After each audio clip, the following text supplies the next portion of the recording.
Assalamualaikum warahmatullahi wabarakatuh. Selamat pagi anak-anak. Bagaimana kabarnya hari ini? Semoga kalian tetap dalam keadaan sehat walafiat. Hari ini berjumpa lagi dengan Bu Retno pada pelajaran Bahasa Indonesia, materi teks ulasan pertemuan ke-6. Ya.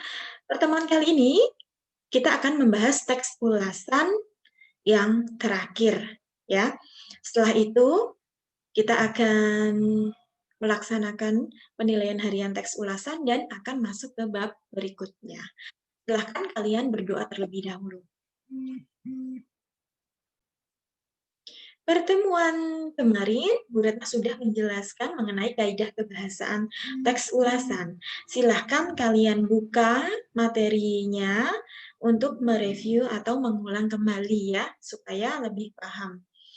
Pada hari ini, Bu Retno akan menjelaskan mengenai penyusunan teks ulasan. Jadi, pada akhir bab ini, kalian diharapkan mampu menyusun sebuah teks ulasan berdasarkan buku yang sudah kalian baca kemarin pada pertemuan pertama. Penyusunan teks ulasan. Langkah-langkah menyusun teks ulasan yang pertama yakni mencatat identitas buku atau karya yang diulas. Ya, itu mulai dari judul, penulis, nama penerbit, tahun terbit, tebal buku, harga buku. Ini apabila karya yang diulas berupa buku. Nah, beda lagi kalau karya yang diulas berupa film dan lagu. Itu beda lagi, silahkan dibuka penjelasan Bu Retno kemarin pada pertemuan sebelumnya. Nah, langkah yang kedua yakni mencatat hal-hal menarik atau penting. Mencatat hal-hal menarik atau penting di sini kalian cari pada karya yang sudah kalian baca, kalau itu berupa buku ya. Kalian harus bisa menentukan apa hal-hal yang penting atau menarik dari sebuah buku itu. Langkah yang ketiga, menelaah kelebihan dan kelemahan isi buku.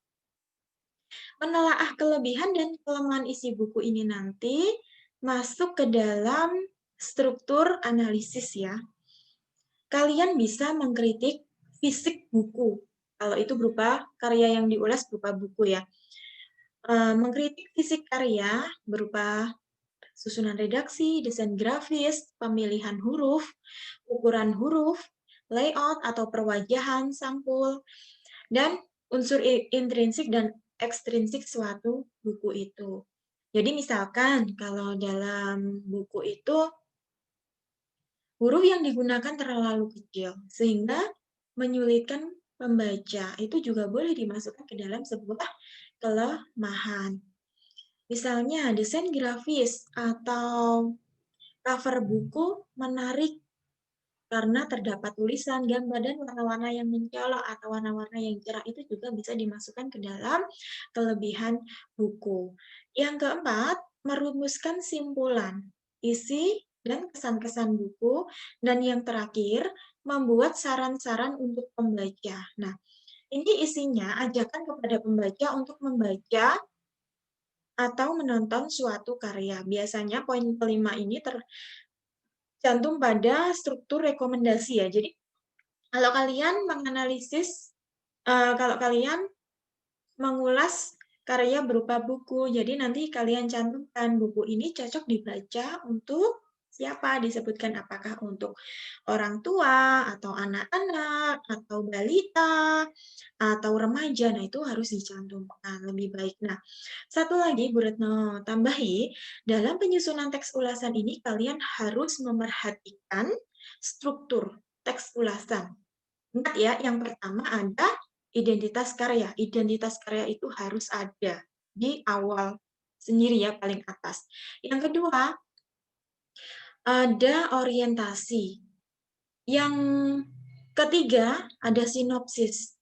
Kalau orientasi tadi berisi tentang pandangan umum ya, suatu buku, prestasi yang diperoleh oleh suatu buku itu apa, atau karya itu apa. Kemudian di bagian sinopsis itu ada ringkasan. Ada ada ringkasan isi buku. Itu kalau buku. Kalau film, ringkasan atau garis besar suatu film itu menceritakan tentang apa, itu di bagian sinopsis. Setelah itu, ada analisis, ya, menganalisis, kemudian ada evaluasi, ada rekomendasi, ya. Jadi, jangan sampai kalian melewatkan struktur itu.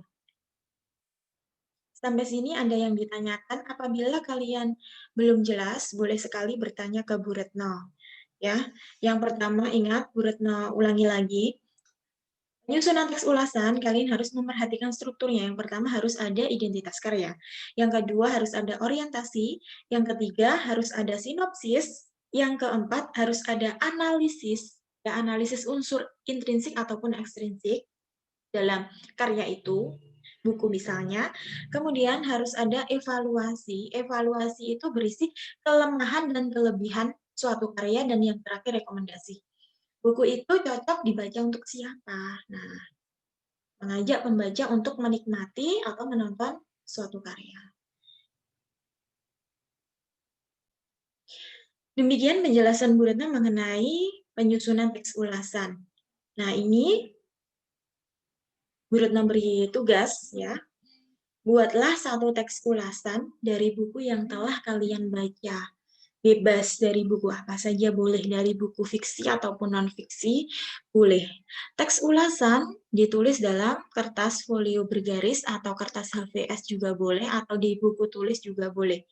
Kemudian teks ulasan tersebut difoto dan dikirim ke tautan yang telah Bu Retno kirim ke grup kalian. Perhatikan, penulisan teks ulasan harus sesuai dengan struktur teks ulasan, harus urut runtut, ya. Kerjakan sesegera mungkin agar tidak menumpuk dengan mapel lain. Bu Retno tunggu lebih cepat, lebih baik. Demikian pertemuan hari ini. Pertemuan selanjutnya kalian akan melaksanakan penilaian harian atau ulangan harian teks ulasan. Apabila ada salah kata, Bu Retno minta maaf. Wassalamualaikum warahmatullahi wabarakatuh.